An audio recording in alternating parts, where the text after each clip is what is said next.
What's up guys, Darkdally here, playing Ghost Recon Wildlands, and today I'm continuing the sniper rifle tests. I want to try to get through the last few that we've got, and today we are testing with the SR25 after much request over a long time. I need to get this series finished, and I finally did make it to the SR25. Now what we're testing here is simply the bullet drop at 350 meters, and we are modifying the rifles, comparing them to one another, stock and modded, seeing which one has the best, the best bullet drop for you perhaps, or you could also look at it as which one gets the most gain, because some of the ones that hit lower on the wall actually with parts can do pretty well. And bullet drop is still largely preference, but hey, there we go. So today let's go ahead and check out the rifle we're doing. It's the SR25. It's one of the last ones we have left to do. Now let's make sure that it's stock. Yes, reset all the parts. Okay, and so we made it completely stock with, which means it came with the Acog Scope. I'm actually going back into here to change that scope back. Now I know I have the G28 equipped. I've been messing around some stuff. I edited some stuff out. Now, one thing I've been doing here with these videos is I've been testing to see how zeroed each rifle is with each scope, because some of them are just kind of off. And this SR25, I'm going to go ahead and put the Acog back on. I'm going to show you a little weirdness here. Now, you could still shoot any rifle with any scope. Just keep in mind that a lot of the rifles work in their own way with certain scopes. And that's why I'm doing all these tests with the T5XI. I'm doing it all with the same scope. Using different scopes will get you different results. The SR25 with the Acog Scope, it appears to shoot a little over the crosshair, similar to the G28. I mean, it appears to, and I could be wrong. So you know what? That's one thing I want to get to. Is I'm going to cut this section out of the zeroing with the scopes. That's something anyone can do. Just aim at a wall, shoot, see what you think, and just remember that. Keep in mind that I'm testing all these with the T5XI on that wall. Now I've already fired a few shots over there. I moved the mark so we can start this test fresh. I did take some shots at 350 meters with this rifle, and I got kind of different results using different scopes, and that's one reason I use the T5XI all the way across the board. The results with the rifles are consistent and they are comparable, but if you use a different scope, you may drop to different points on the wall than I am. And let me show you one reason right here. Here we have a 4X scope. Now when I aim at the let's go ahead and lay down here. When I aim at the marker, no matter what distance you are, the marker is the same size, and I put the marker on top of the wall. So the farther away you are, the less zoom you have, making you appear farther from the wall, the marker is the same size, and you're actually going to be aiming higher above the wall, if you see what I'm saying. See, if I aim right here, that marker is the same size as it is with the 6X scope, but everything else is smaller. So I'm actually, in theory, aiming higher over the wall here, is the way I figure it, and I could be wrong. That said, you'll get different results if you do this with different scopes. I just want to put that out there, guys. I just want to put that out there, and that's why I'm doing everything with the same scope. Now, if I used a different scope for all these tests, and it was the same, say I used the POSP, and I used it for every single rifle, the results might be different, but they'd still be the same in relation to one another. You know what I mean? So let's continue with our testing. Now, SR25's got some interesting things, and I'm really curious because this was a really requested rifle, and one thing about the SR25 is you can't put a long barrel on it. So I'm eager to see what we can do to improve its bullet drop. Let's go ahead and get to 350 meters, and let's just take our normal sighting shot, make sure that we're in line with where we were stock in the original test. Okay, and so we hit right there at the top of that brick. I'm gonna go ahead and zoom in for you.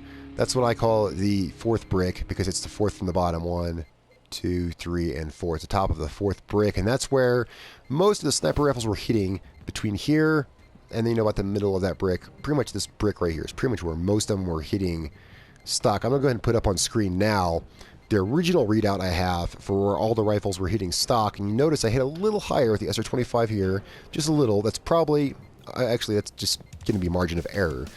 I'm gonna go ahead and fire a couple more shots just to make sure.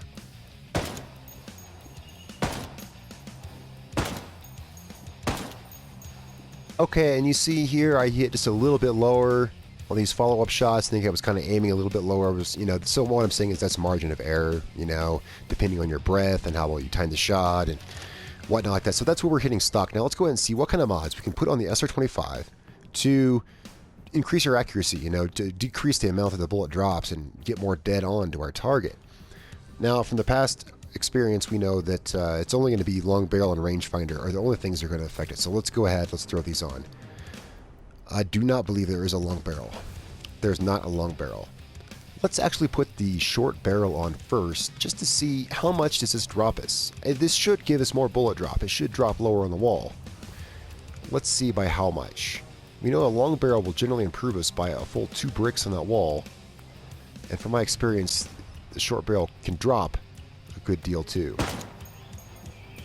So let's go see where that hit. Now, all these videos, if you're curious about the other rifles, all these videos are on a playlist, and that playlist, the original video in it, will be linked in the description of this video, as well as at the end on the upper left-hand corner. And I think I see the bullet hole. There it is. Yeah. Yeah, it looks like, yeah, we hit 2 bricks down. Yeah, it's kind of the same. That's kind of how the barrels are working. A long barrel will bring you up 2 bricks, and a short barrel will basically drop you 2 bricks. So, that's a lot of bullet drop right there. That's about, that's what the G28 and the L115A3 were hitting stock. You know, that's quite a bit of drop. Let's go ahead and let's put our normal barrel back on and put a rangefinder on, see how much gain we can get. I'm going to go ahead, while I'm modding this now, I'm going to go ahead and put up on the screen, yeah, compare where I just hit to where some of the other rifles were hitting stock, and you can see that this short barrel really takes it out, you know. Let's go ahead and put the standard barrel on, and let's get our rangefinder. And this is, as far as I know, this is the most range we'll be able to get out of this rifle, unfortunately. But hey, I don't know, you know, but from what we've seen so far, a rangefinder is only going to raise us up 1 brick on that wall. Let's go ahead and find out. Actually didn't even move us up 1 brick, and that's something we have seen before. One of the rifles, I forget which one it was doing kind of the same thing. I'm going to fire a couple more follow-up shots just to make sure.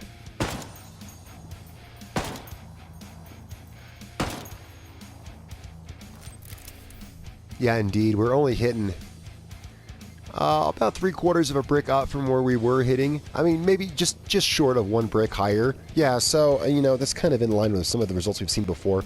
What I'm going to do is I'm going to go ahead and put up the compilation graphic now. Now, what you're seeing on the right side of the screen is where all the rifles hit stock that we've tested so far in this video series. And on the left side of the screen, you're seeing the same rifles, and I got them color-coded for you. And that's with the mods, you know, with the long barrel and or rangefinder, you know, whichever part is applicable to the particular rifle to get the least amount of bullet drop we can out of each rifle. You can see some of them have a lot more of a gain than others, and that's mostly because some just take more parts. So here's where the SR25 is hitting with, you know, modified as good as it can be, and, well, take from it what you will. I want to maintain that bullet drop isn't everything. I'm just kind of testing what each rifle has. You can use any rifle you want, you know, bullet drop is just something you have to adjust for. Some rifles simply require you to adjust for less. Alright guys, so that is this video for the SR25. I try to keep it a little shorter than the other ones. No reason to go into all the scopes and everything like that. Unless you really want to see me do that, I can totally go back and do the scope zeroing thing again. It's no problem. Alright guys, so I hope you enjoyed this video. Be sure to tell me what you think in the comments below. What rifle you want to see next. There's only a couple left. I think we pretty much only have the M91, the M40, and the SRSA1. I think are the only 3 that are left now. Alright guys, thank you so much for tuning in. It's been a real pleasure. My name is Darkdally, and I will catch you all next time.